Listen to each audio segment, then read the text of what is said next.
Hey, Todd with your Rod Todd's Garage. Guess what? We got another Jeep here today at the garage.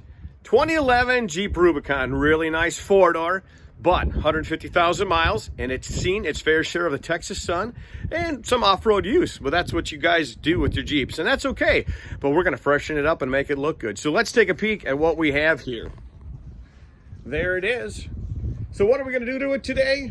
Black on black Jeep. So it's seen a bunch of 100-degree days here.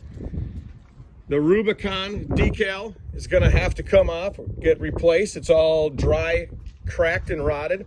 Fender flares are faded out. It's got some scratching. That's dirt, but it's got some scratching just from being used off-road. We have some chips up there from removing the hard top. This fender flare, as you can see, a little bit more of that white haze to it. They turn gray because the sun sucks all the dye color out of the plastic, believe it or not.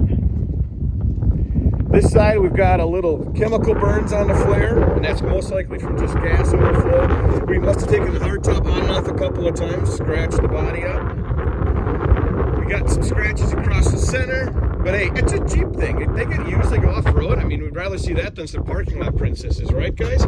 We've got some chips there from removing the hardtop. As you can see, the handles and the mirrors are kind of faded. And this fender flare too, really faded out. There's another Rubicon decal. Hood latches are faded.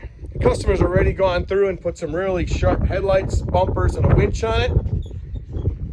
But all in all, it's a great looking Jeep. It's the right height without being obnoxious. It's got some really nice tires on it.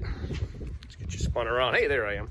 And we're gonna make it really nice. So a couple of things we're gonna do. We're gonna remove the door handles. So watch for a video on how to remove the door handles on these things. We're gonna remove the mirrors also. So watch for a video on that. And then we're gonna go through and we're gonna refinish those flares. Now, some people might say, well, why don't you just use some of that magic black stuff you can buy at the automotive store and just put that on there? Well, that's great. And they'll be shiny black for a couple of days, weeks.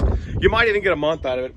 But what I prefer to do is get the Sim trim black. This is model number 39143, and we're going to go ahead and we're going to actually just refinish the flares, the door handles, and the mirrors. It's a great customer. He's bringing me a lot of work, and I would just as soon do it right. And I would love to take the flares off. I really would. And the problem with taking the flares off of the Jeep is, and you Jeep guys will know this, there's these tree clips. They're called arrow clips, and there's probably 6 per flare. Chrysler's really proud of them, and they want to charge me $4 a piece for them, and that's my cost. So I don't want my customer to have to pay an extra $130. So we're just going to spend some time taping off the body and for overspray naturally, and we're going to repaint all the flares, the door handles, and that we're going to take those off and take the mirrors off and paint those off the Jeep. But so that's what we've got here. 2011 Jeep Rubicon. It's going to look great when it's all done. Keep watching Rod Todd's Garage. Thank you, and make it a great day.